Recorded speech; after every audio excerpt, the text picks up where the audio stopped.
Hello everyone, today's video is about the girl who asked her family for a ride. But what her family replied her make everyone shocked. So without wasting time, let's dive in the story with the Nora's voice.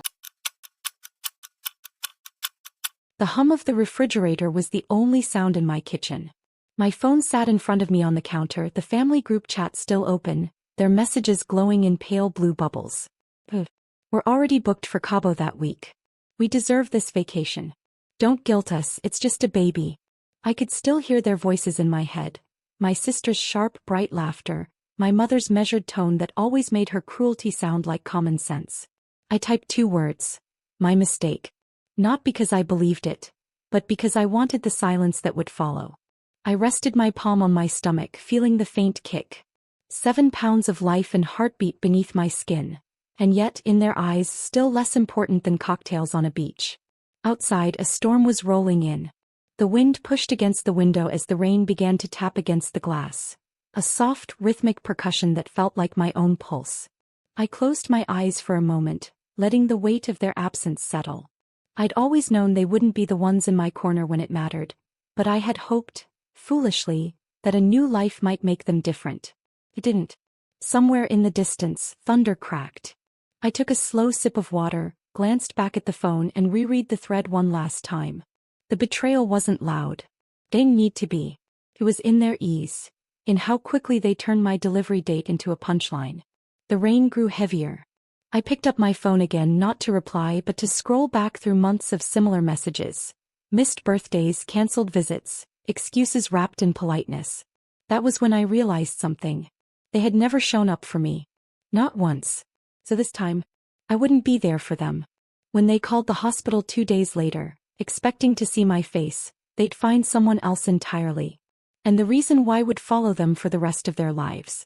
2 days later, the phone lit up before dawn. Not mine, theirs. That's how I wanted it. The night between was a slow, deliberate kind of quiet. I packed the go bag, then unpacked and packed again, folding the tiny cotton onesies with the care of someone learning a prayer by touch. I taped my birthing plan to the inside flap. No visitors allowed, no information given over the phone, all inquiries rerouted to the patient advocate. I signed the forms removing my mother and sister as emergency contacts and with one pen stroke, gave that place to people who'd actually shown up. My neighbor Lena and my doula Ray. 2 women who had never called my child just a baby. The house smelled like chamomile from the tea Ray told me to sip. Outside, that same storm from 2 nights ago had rinsed the city clean. Tires hissed on wet roads. Every sound felt sharper, like the world had been turned up a notch. I didn't tell my family I'd switched hospitals. I did something else. Grandma had been living alone since January, unless FaceTiming Sundays counted as care. The last time I visited, her fridge held a sweating bottle of orange soda and a single apple gone brown at the core. The heat in her building clanked like an old heart. Mom said she'd swing by next week. My sister sent a laughing face, then a palm tree, then a champagne glass. The next morning I called Adult Protective Services and asked for a wellness check. Not out of spite but because love sometimes looks like paperwork nobody wants to file. I left my mother and sister's numbers as the listed relatives. I left my own. I waited. On the day of my delivery, right when their plane to Cabo was supposed to board, Apius knocked on Grandma's door. They found her in the dim kitchen with a dizziness she'd been hiding, a blood pressure that climbed like a bad fever. The paramedics carried her down 3 flights, careful with the old bones she joked had seen more winters than that palm tree emoji. At the ER, a nurse took her hand and asked for family. The board above the nurse's station blinked new names. One of them was mine, in a different ward, a different building across the city. Another was Grandma's, in big red letters. I didn't hear the call when it went out. I felt it in the way my sister's text came through like a siren. Where are you? Which hospital? They just called me about Nana. What did you do? I was in triage, breathing slow, counting ceiling tiles, Ray's cool palm pressed to my shoulder. The nurse's voice on their end was steady, the kind of steady that turns your blood to ice. Hi, you're listed as the next of kin. Your mother is being admitted for observation. Oh, not the new mother. Your mother. We need you to come in and answer a few questions. Cabo went quiet. And for the first time in years I let their emergency stay exactly where it belonged, in their hands, not on my back. Because the patient wearing their last name wasn't me. The thing about silence is, it stretches. Like a rubber band you're sure will snap but doesn't. I didn't hear from them the rest of that day. Not when Grandma was admitted. Not when my contractions started to pace themselves into something sharp, something certain. Ray dimmed the lights in my hospital room, the scent of lavender from her wrist catching in the air each time she adjusted my pillow. The world narrowed to the rhythm of my breathing and the distant shuffle of nurses in the hallway. "Do you want your phone nearby?" she asked. I shook my head. If they wanted me, they'd have to want me. Not the fixer, not the family's emergency plan. Me, the woman they'd dismissed with a palm tree emoji. The hours blurred in that honey-thick way labor does. I remember the cool touch of the oxygen mask when my breathing stuttered. I remember Lena appearing in the doorway, hair damp from rain, holding a thermos of broth like it was a holy offering. I remember thinking, this is what showing up looks like. It was just after 8 p.m. when Ray, between checking my pulse and fetching ice chips, told me my phone had lit up. I didn't have to look to know who it was. "Call me now. It's serious." "Where are you?" "We need to talk about Nana." There was a strange poetry in it, how their urgency mirrored mine from 2 days before. How their words, like mine, were met with deliberate distance. By the time I was 8 centimeters, my body was a storm in itself. I could barely keep my eyes open between contractions. Still, a part of me savored the fact that they were likely pacing a sterile hallway somewhere, asking reception for updates, finally feeling what it was like to want information and be told, "I'm sorry, we can't release that." When my daughter finally arrived, her first cry split the air like a thread pulled clean from cloth. They placed her on my chest, her skin hot and slick against mine. And for a moment, every betrayal, every absence, every quiet cruelty fell away in the weight of her tiny frame. I didn't text them the news. Instead, I asked Ray to send one photo, not of the baby but of my hand holding a hospital mug of tea. The caption was 3 words: "We're doing fine." Somewhere in another ward, I imagined Grandma sleeping under thin hospital blankets, and my sister and mother shifting in stiff waiting room chairs. 2 lives had turned that day. Neither of them was theirs. By morning, the hospital's hallways felt like 2 different worlds. In mine, there was warmth, Ray humming low as she changed the baby's blanket, Lena sneaking in coffee she swore smelled better than anything in the cafeteria. In theirs, I pictured the plastic chairs, the harsh overhead lights, the stale air that made time feel longer. I knew because I'd lived it. Every surgery, every accident, every holiday spent in rooms like that while they were somewhere else. Around 10 a.m., a nurse stepped into my room with a clipboard. "Someone's been calling for you," she said gently. "We've told them you're not listed for public updates. Do you want to change that?" I shook my head. She smiled like she understood. Maybe she did. That afternoon, while I learned the angles of my daughter's face, the way her tiny mouth made a no when she sighed, my phone buzzed again. Not from them.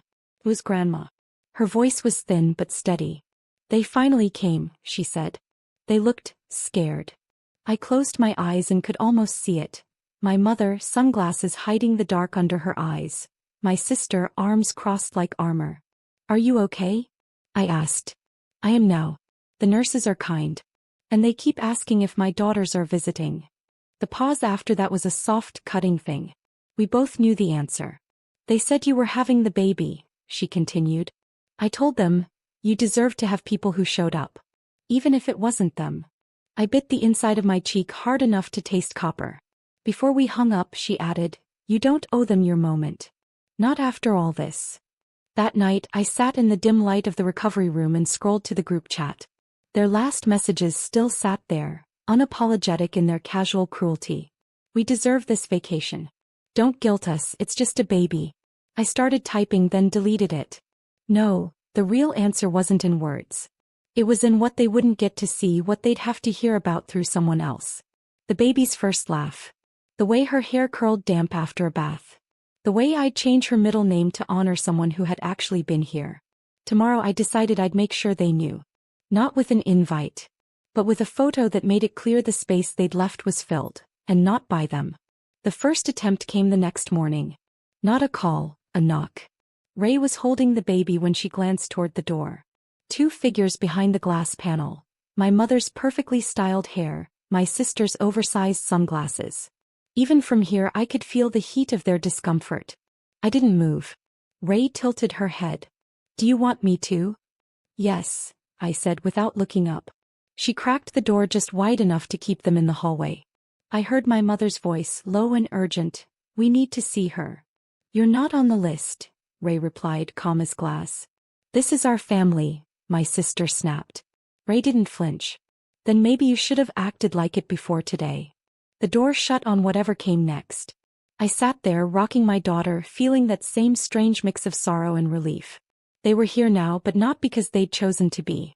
They were here because guilt had finally outshouted pride. Later that day, Grandma called again. They were in my room before coming to you, she said, her voice carrying that subtle, amused tremor she got when people revealed themselves. Asking what you'd told me. I said you didn't have to tell me anything, I was there for you. That night I posted one photo to my private account, the one they weren't on. It was me, Ray, and Lena in the hospital bed, each holding the baby in turn. The caption was simple. 3 women. 3 hearts. 1 family. It didn't take long for it to circulate. A cousin they still spoke to sent it to my sister, who sent it to my mother, who sent it back to me with a single line. So that's it? I didn't reply. Not in the chat. Not in text. But the next morning, as discharge papers rustled and Ray zipped the diaper bag, I asked the nurse for one final favor. When they inevitably called again for updates, she was to tell them this. She's gone home. With her family. And let the pause hang there until they understood. That definition no longer included them. By the time we were home, the air outside had shifted, that early spring warmth that smelled faintly of rain and thawed earth. Inside, the house felt smaller but safer, like the walls themselves understood who they were keeping in, and who they were keeping out. For 2 days there was nothing but quiet. Then the noise began. Not from my door. From the outside. My phone lighting up with screenshots from friends, coworkers, even a neighbor I barely knew. Posts. Stories. A carefully edited version of events. In my sister's telling, they rushed back from Cabo the moment they heard, and were turned away at the door by strangers. My mother's caption under a photo of an untouched baby gift bag read, "We tried." She wouldn't let us in. No mention of the messages before Cabo. No mention of Grandma in a hospital bed. I didn't argue.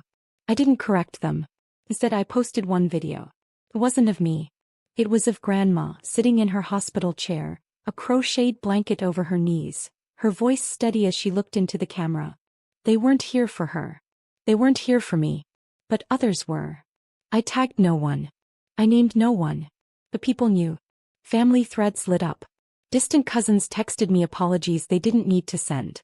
Old friends I hadn't spoken to in years commented with hearts and quiet support. That night, Ray and Lena sat at my kitchen table while I nursed the baby.